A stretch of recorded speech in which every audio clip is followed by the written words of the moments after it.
Hello friends, welcome back to my channel. ಇವತ್ತು ಸಬ್ಬಕ್ಕಿ ಹಪ್ಪಳ ಟೊಮೆಟೊ ಹಪ್ಪಳ ಮಾಡೋದು ಹೇಗೆ ಅಂತ ಹೇಳ್ಕೊಡ್ತಾ ಇದ್ದೀನಿ.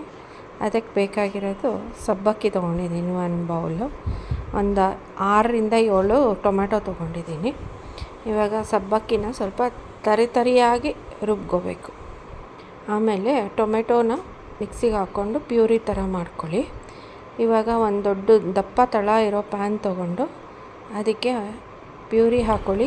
ಆಮೇಲೆ ನಾವು ಯಾವ ಬೌಲಲ್ಲಿ ಸಬ್ಬಕ್ಕಿ ತೊಗೊಂಡಿದ್ದೀವೋ ಅದೇ ಬೌಲಲ್ಲಿ 8 ಬೌಲ್ ನೀರು ಹಾಕ್ಕೋಬೇಕು. ಇದನ್ನೆಲ್ಲ ಹಾಗೆ ಮಿಕ್ಸ್ ಮಾಡ್ಕೊಳ್ಳಿ, ಫ್ಲೇಮ್ ಆನ್ ಮಾಡಬಾರ್ದು. ಹಾಗೆ ಕೆಳಗೆ ಇಟ್ಕೊಂಡು ಮಿಕ್ಸ್ ಮಾಡ್ಕೊಳ್ಳಿ. ಚೆನ್ನಾಗಿ ಮಿಕ್ಸ್ ಮಾಡ್ಕೋಬೇಕು, ಗಂಟಿಲ್ದಂಗೆ ಚೆನ್ನಾಗಿ ಮಿಕ್ಸ್ ಮಾಡ್ಕೊಳ್ಳಿ. ಆಮೇಲೆ 1-2 ಟೇಬಲ್ ಸ್ಪೂನು ಹಸಿಮೆಣಸಿನ ಪುಡಿ ಹಾಕ್ಕೊಂಡಿದ್ದೀನಿ.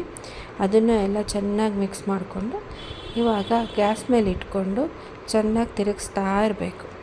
ಈ ಥರ ಕುದಿ ಬರುತ್ತೆ. ಆವಾಗ ಉಪ್ಪು ಹಾಕ್ಕೊಳ್ಳಿ. ಚೆನ್ನಾಗಿ ಕುದಿಸ್ತಾನೇ ಇರಬೇಕು. ಅದು ಒಂಥರ ಟ್ರಾನ್ಸ್ಪರೆಂಟ್ ಕನ್ಸಿಸ್ಟೆನ್ಸಿ ಥರ ಬರುತ್ತೆ. ಚೆನ್ನಾಗೆ ಕುದಿಸಿ ಇದೇ ಥರ. ಆಮೇಲಿಂದ ಅದನ್ನು ಈಗ ಜೀರಿಗೆ ಹಾಕ್ಕೊಳ್ಳೋಣ.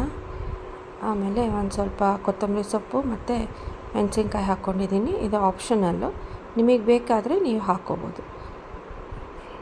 ಈ ವಿಡಿಯೋ ಇಷ್ಟ ಆಗಿದ್ದರೆ ನಮ್ಮ ಚಾನಲ್ನ ಸಬ್ಸ್ಕ್ರೈಬ್ ಮಾಡಿ, ವಿಡಿಯೋನ ಲೈಕ್ ಮಾಡಿ. ಒಂದು ಸ್ವಲ್ಪ ಆರಕ್ಕೆ ಬಿಟ್ಬಿಟ್ಟು ಇವಾಗ ಅದನ್ನು ಒಂದು ಶೀಟ್ಗೆ ಈ ಥರ ಸ್ಪ್ರೆಡ್ ಮಾಡ್ಕೊಳ್ಳಿ. ಹಪ್ಪಳ ನಿಮ್ಗೆ ಯಾವ ಥರ ಬೇಕೋ ಆ ಥರ ಮಾಡ್ಕೊಳ್ಳಿ. ನೋಡಿ ಈ ಥರ ಬಂದಿದೆ. ಒಂದು ದಿನ ಇದನ್ನು ಫ್ಯಾನ್ ಕೆಳಗೇ ಒಣಗಿಸ್ಬೇಕು, ಇಲ್ಲ ಅಂದರೆ ಅದು ಬಿಟ್ಕೊಂಬಿಡತ್ತೆ. ಅದಕ್ಕೋಸ್ಕರ ನೆಕ್ಸ್ಟ್ ಡೇ ನೀವು ಅದನ್ನು ಬಿಸಿಲಲ್ಲಿ ಒಣಗಿಸ್ಬೇಕಾಗತ್ತೆ. ಬಿಸಿಲಲ್ಲಿ ಒಣಗಿಸಿರೋದು ಈ ಥರ 1-2 ಡೇಸ್ ಆದಮೇಲಿಂದ ಈ ಥರ ಆಗುತ್ತೆ. ಅದನ್ನು ಕರಿತಾ ಇದ್ದೀನಿ ನೋಡಿ. ತುಂಬ ಚೆನ್ನಾಗಿತ್ತು ಟೇಸ್ಟು. ನೋಡಿ ಗರಿಯಾದ ಹಪ್ಪಳ ರೆಡಿಯಾಗಿದೆ. ತುಂಬ ರುಚಿಯಾಗಿರುತ್ತೆ. ಈ ವಿಡಿಯೋ ಇಷ್ಟ ಆದಲ್ಲಿ ಲೈಕ್ ಮಾಡಿ, ಕಾಮೆಂಟ್ ಮಾಡಿ, ನಮ್ಮ ಚಾನಲ್ನ ಸಬ್ಸ್ಕ್ರೈಬ್ ಮಾಡಿ. Thank you for watching.